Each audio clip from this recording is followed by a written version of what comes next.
প্ৰথমত আপুনি যেটো প্ৰথমত মোক সুধিলে মই আপোনালোকে জনদাই দেখাই দিলে যে 2.5 ঘণ্টাৰ এগ্ৰিমেন্ট হৈ থাকে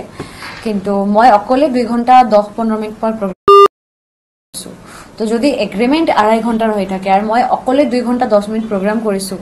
এটো এনাফ বুলি মই মনে কৰো আৰু এজন আৰ্টিষ্ট কন্টিনিউ 3 ঘণ্টা বা 2.5 ঘণ্টা প্ৰগ্ৰাম কৰিব নোৱাৰে কৰিব পাৰিলে মই কৰিব পাৰো মই 2.5 ঘণ্টা কাৰণ মই 3 ঘণ্টা একেলগ মানে একদম নন স্টপ মই কৰিব পাৰো মই কৰি আহিছো অলৰেডি ৰাখৰ পৰা কিন্তু যদি কমিটিৰ মানুহ এনেকুৱা হয় তাৰ কেনেকে কৰিম আৰু গোটে ষ্টেজটো যদি অকুপাইড কৰি ৰাখে কেনেকে কৰিম ইমান সেলিব্ৰিটি নহয় মই বহুত সাধাৰণ মানুহ হয় মই সেলিব্ৰিটি নহয় মই কেতিয়াও নিজকে সেলিব্ৰিটি বুলি ভাবা নাই সো এতিয়া আৰু এটা কথা মই এইবাৰ প্ৰথম বিহু কৰিছো সো আগতেই কলো মোক ভালপোৱা মোক মৰম দিছে অসমৰ ৰাইজে অসমৰ ৰাইজৰ কাৰণে যিমান মানুহ মোক ভালপোৱা মৰম দি গৈছে আশীৰ্বাদ কৰি আছে এতিয়াও সেই মানুহবিলাকৰ কাৰণে মই গাই আছো আগলৈ গাই যাম ষ্টেজৰ পৰা উলানৰ পিছতে পৰিস্থিতি ইমান বেয়া হৈ যায় কন্ট্ৰোল কৰিব নোৱাৰে কোনেও তো সেই কাৰণে তেওঁলোকে সদায় মোৰ লগত থাকে মোৰ লগতে মই যেতিয়া এন্ট্ৰি কৰো মোৰ তাৰ পিছতে সদায় থাকে মই 14 এপ্ৰিলৰ পৰা কন্টিনিউ শো কৰি আছো কিন্তু কেতিয়াবা আপোনালোকে শুনা পোৱা নাই মানে সাগে যে কোনোবাই মানে কোনো জায়গাতে নিউ প্ৰবলেম হৈছে কিন্তু এতিয়া প্ৰথমবাৰ এনেকুৱা হল মই মোৰ ফালৰ পৰা এটা কথাই কম সকলো ৰাইজৰ এটা কথাই কম আপোনালোকে যদি মোৰ কিবা ভুল দেখিছে আপোনালোকে তো ভিডিও চাইছে অলৰেডি মই কোনোবাক বেয়াকে কোৱা নাই মই প্ৰথমবাৰ কৈছো যে মোৰ ভন্টিজনিক মই খুদিছো যে কি হল একো হোৱা নাই বাইদেউ তুমি গাই থাকা গানটো শেষ হোৱাৰ পিছতে মই গল কি হৈছে সকলে মোক বেয়াকে গালি পাৰিছে হ'ব সাগে ঠিক আছে মই কলো ঠিক আছে আকৌ যদি গালি পাৰে বা বেয়াকে ব্যৱহাৰ কৰে তুমি মোক জনাবা তাইৰ কিবা প্ৰবলেম আছে মই মাতি দিম তেখেতক মঞ্চত মাতি দিম মাইক্ৰোফোনটো দি দিম তেও ক'ব পাৰে অসুবিধা নাই এইখিনি দেখো মানে যেতিয়া মই মাতিলো মঞ্চত তেখেতে আহা নাই তেখেত নাহিলে তেও সম্পাদক মানে যিজনে কৈছিলে তেও সম্পাদকজন নাহিলে কাৰণ যেতিয়া প্ৰগ্ৰাম কৰিবলৈ গৈ থাকো কমিটিৰ কোনোবাক মানুহ মানে কৰবাক মই পাৰ্সোনালি চিনি নাপাও মই চিনি নাপাও মোৰ টিমো চিনি নাপায় তো रोजे प्रोग्राम करी आसु नतुन नतुन মানুহৰ লগত মিলি আছো মানুহক গম পাই আছো তো হাতৰ পাঁচটা আঙুল সমান নহয় কেতিয়াও তো হে মানে হেই কথাটো আপোনালোকে সাগে বুজি পাইছে আৰু মানে বেছিকৈ নকম হাতৰ পাঁচটা আঙুল যেনেকৈ সমান নহয় তেনেকৈ মই মানে আশা কৰিছো এটোই বিচাৰিছো যে অসমৰ ৰাইজৰে যেনেকৈ মোক মৰম দি আছে তেনেকৈ মৰম দি যাব আপোনালোকে আগলৈ আৰু মোৰ বহু কেইটামান বিহু এতিয়ালৈ বাকি আছে সো এতিয়াও যিমান বিহু বাকি আছে হেই কেইটা বিহু ভালকৈ কৰিবলৈ চেষ্টা কৰি আছো আৰু মোৰ হাজবেণ্ডৰ কথা এটা আপুনি খুদিছিলে মঞ্চত তো মই সবতকৈ ডাঙৰ কথা মোৰ হাজবেণ্ড কেতিয়াও মানে মঞ্চত কোনোবাক ডিস্টাৰ্ব কৰা নাই আজিলৈ আৰু দ্বিতীয় কথা মোৰ এটা একাউণ্ট আছে হেতু মোৰ হাজবেণ্ডে চলাই থাকে তো তেও লাইভ কৰি থাকে সেই মানে মোৰ একাউণ্টৰ পৰা সেই কাৰণে আৰু তেও মোৰ হাজবেণ্ড হয় তেওঁৰ 100 নহয় 1000% তাৰ মানে পৰিহনা আছে মানে ৰাইট আছে তেও থাকিবই পাৰে মঞ্চত আৰু তেও গাৰ্ড কৰি থাকে আৰু মোক গাইডেন্স দি থাকে যে এতিয়া অডিয়েন্স বহুত এক্সাইটেড হৈ আছে এই গানটো তুমি গাব পাৰা এই বুলি আৰু তেও মোৰ হাজবেণ্ড হয় তেও থাকিবই পাৰে এটো লৈ কোনো অসুবিধা নাই আৰ লগতে মোৰ তেখেতে দুটা আৰু জিন্স পিন্ধি মঞ্চত উঠিছে কেনেকুৱা ধৰণৰ কথা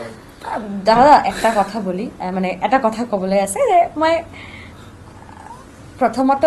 তেও পাৰফৰ্মাৰ নহয় তেও মোৰ হাজবেণ্ড পাৰফৰ্মাৰ নহয় তেও পাৰফৰ্ম কৰিবলৈ গোৱা নাই তাত আৰু কমিটিৰ গোটেইকেইটা মানুহৰ মানে খালী ভৰিত কোনো মানুহে নাছিল তাত মই অকলে খালী ভৰিত প্ৰগ্ৰাম কৰি আছিলোঁ কমিটিৰ কোনো মানুহ এনেকুৱা নাছিল যে খালী ভৰিত তাত চলাফেৰা কৰি আছিল সকলোৱে জোতা পিন্ধি আছিল আৰু এনেকুৱা মানুহ আপোনাৰ প্ৰথম গানটো গাই সেকেন্ড গানটো ঠিক ধৰিব আৰু তেতিয়া কৈছে এইবিলাক খোলা আৰু গেট আউট ইয়াৰ পৰা তোমাক গান গাবলৈ মাতা নাই আপুনি কৌচিংৰাজন থাকিলে মই থি দূৰৰ হোটেলত আছে সেইকাৰণে মাতিব নোৱাৰিলো তাৰপিছত মই কৈছো প্লিজ দাদা এনেকৈ নক'ব তেওঁ আৰ্টিষ্ট হয়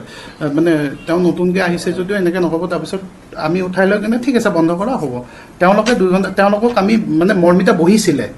ষ্টেজত বহিবলৈ পৰিৱেশটো লাগিব আমি ক'লো তুমি গাড়ীত বহা এসে গৰম লাগিছে তুমি 5 মিনিট ৰেষ্ট লোৱা ই গাই উঠক তাৰপিছত তুমি জাগা নাই ষ্টেজত মই ষ্টেজত জাগা নাই মানে মানুহ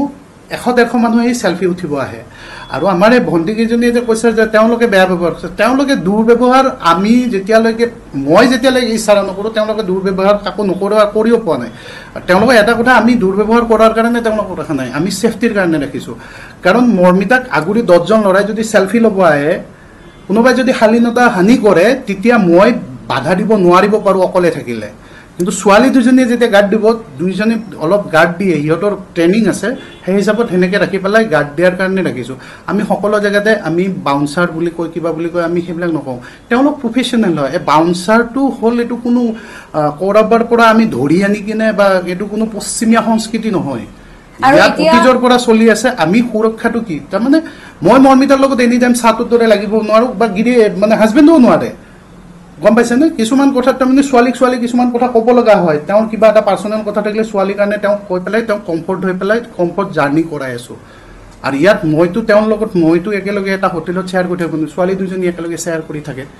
আমি মেনেজাৰ হয় আমি জানো তেওঁলোকক সুবিধা দিছোঁ সেই হিচাপত তেওঁ চলি আছে ছোৱালী হিচাপে ৰাখিছোঁ কৈছে লেডি বাউন্সাৰ বাউন্সাৰ তেওঁলোক ট্ৰেইণ্ড হয় কমপ্লিটলি ট্ৰেইণ্ড আজি তেওঁলোকৰ কেৰিয়াৰ কমচে কম 8-9 বছৰ হ'ল এইটো লাইনত আৰু ট্ৰেইণ্ড ছোৱালীৰ কাৰণে মাতিছোঁ তেওঁলোক অভিজ্ঞ এতিয়া কোনোবাই চেলফি উঠিব আহিলে তাইক যদি একদম মানে সাৱতি ধৰি চেলফি উঠিব আহে মই ল'ৰা মানুহ কিনে বা আমাৰ ল'ৰা কোনোৱে গৈ কিনে ছেফ দি পেলাই ৰাখিব নোৱাৰোঁ ছোৱালী মানুহ হ'লে দুইফালে দুজনীয়ে ছেফ দি পেলাই দূৰৰ পৰা উঠক বুলি ক'ব পাৰে সেইটো কোনো নহয় কাৰণ জনপ্ৰিয়তাটো সকলোৰে আছে কোনোবাই কৈছে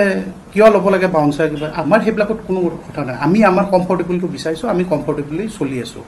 তেওঁলোকে খালি এটা কথাহে কৈ আছে এলিগেশ্যন আনিছে বাউন্সাৰে কিবা অভদ্ৰামি কৰিছে কিন্তু যিটো শব্দ মই আপোনাৰ মিডিয়াৰ আগত ক'ব নোৱাৰোঁ ছোৱালী হ'ল বুলিয়ে বাউন্সাৰ হ'ল বুলিয়ে এই অসমীয়া ছোৱালী কেইজনীক যিটো ভাষাইদি ব্যৱহাৰ কৰিছে সেই ভাষাটো মই আপোনালোকৰ মিডিয়াৰ আগত কেতিয়াও ক'ব নোৱাৰোঁ আৰু তেওঁ নিজে কি কয় কৈছে যে মই কোৱা গ'ল ভুলতে অমুকটো মোক বেয়া নাপাবা মোক লাষ্টত কৈছে চৰি মই ঠিক আছে তোমাৰ হৈ গৈছে হয়তো অলপ মানে এনেকৈ মই কৈছোঁ ঠিক আছে এইটো মই টেকেল কৰি ল'ম এইটো কথা নাই তালৈকে ঠিকে আছিল পিছদিনা তেওঁলোকে আকৌ সেই কথাটো কিয় কাৰণ তেওঁলোকে মঞ্চখন ছেফ দি থাকে লাষ্ট টাইমত কমিটি আহে নাচিছে সেইটো বেলেগ কথা কিন্তু প্ৰথমৰ পৰাই যদি আপুনি মঞ্চখনত ভিৰ কৰেহি এটা মাইণ্ডছেটত প্ৰগ্ৰেম এটা কৰি থাকোঁতে যদি অসুবিধা হয় তেতিয়া গায়িকাই ক'ব লগা বাধ্য হয় এতিয়া তেওঁ মাইকত কৈ দিছে সেইটো প্ৰচাৰ হৈছে সেইটো বেয়া ভাৱত কোৱা নাইতো কোনোবাই কৈছে অশ্লীল ইংগিত দিয়া নাই তেওঁ আগত আহি ভিডিঅ' কৰি আছিল বক্সটোৰ আগত আমাৰ বাউন্সাৰ এজনীয়ে কৈ দিলে ভণ্টি এজনীয়ে কৈছে দাদা বক্সটোৰ পৰা আঁতৰি ইয়াৰ পৰা কৰক তেওঁ ক'লে অমুক আমি টকা দি মাতিছোঁ কিবা দি মাতিছোঁ আমাৰ মতে হ'ব অমুক হ'ব তমুক হ'ব এনেকৈ মই কৈছোঁ প্লিজ চুপ থাকা তাৰপিছত বাইদেউ মই কৈছিলোঁ বোলে তেওঁ এনেকুৱা কমিটি কৈছে ক'লে তেওঁলোকে বুজিব লাগে ন কথাটো ক্লিয়াৰ হ'ব লাগে একপক্ষীয়ভাৱে নিউজ কৰি কাকো ডমিনেট কৰি তেওঁ সোণালী চাপত তেওঁলোকে কৈছে অমুকে পিন্ধা নাই অমুক নাই ধোৱা তুলসীৰ পাতত নিজক সজাব নালাগে কাৰণ তেওঁ ধুতি চলা পিন্ধিলে বুলি তেওঁ ধুতি পিন্ধিলে বুলি তেওঁ মহাত্মা গান্ধী হৈ যোৱা নাই তেওঁলোক কাৰণ তেওঁলোকে যিটো কাম কৰিছে সেইটো কাম কোনো কমিটিয়ে কৰা নাই আজিলৈ বিফ'ৰ শ্ব' পে'মেণ্ট আজিকালি প্ৰতিজন ছিংগাৰে লয় কিয় লয় সেইটো চিকিউৰ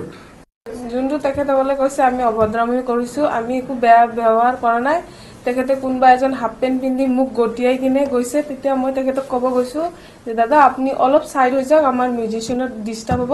তেতিয়া তেখেতে ইমান বেয়াকৈ মোক কৈছে সেইটোৰ কাৰণে তাই আহিছে মই আহিছিলোঁ মই আহিকে কৈছোঁ যে আপুনি কিয় ইমান বেয়াকৈ ব্যৱহাৰ কৰিছে তো ছোৱালী মানুহকতো এনেকৈ ব্যৱহাৰ নকৰে তো ইমান বেয়াকৈ ব্যৱহাৰ কৰিছে তো বাও চাই আছে মানে বায়ে সুধি আছে মানে কি কৈছে তো আমি বাক কৈছোঁ যে একো কোৱা নাই আপুনি মনে মনে থাকক তো তেখেতক মই কৈছোঁ যে আপোনালোকৰ আলহী আহিলে এনেকুৱা ব্যৱহাৰ কৰে নেকি আমিতো আমাৰ তাত আলহী আহিলে এনেকৈ ব্যৱহাৰ নকৰোঁ আপুনি যিটো ব্যৱহাৰ কৰিছে মানে তাইক সেনেকৈ ক'লোঁ তেতিয়া কৈছে আৰু এজন মানুহে আহিকে কৈছে আপোনালোকৰ মানুহে এনেকুৱা কৈছে তেতিয়া তেখেতে কৈছে যে দাদাক কৈছে যে তেখেত কোনোবা প্ৰেচিডেণ্ট হয় এনেকৈ যিটো নিউজত আহি আছে তেখেত ছেক্ৰেটেৰী নে কোনোবা হয় তেখেতে কৈছে তেতিয়া এজন মানুহে আহিকে কৈছে কমিটিৰ মানুহ এজনে আহিকে কৈছে আমাৰ ইয়াত এনেকুৱা গালি গোলা চলিয়ে থাকে মানে কথাই প্ৰতি এনেকুৱা বেয়া ভাষা ওলায় বুলি কৈছে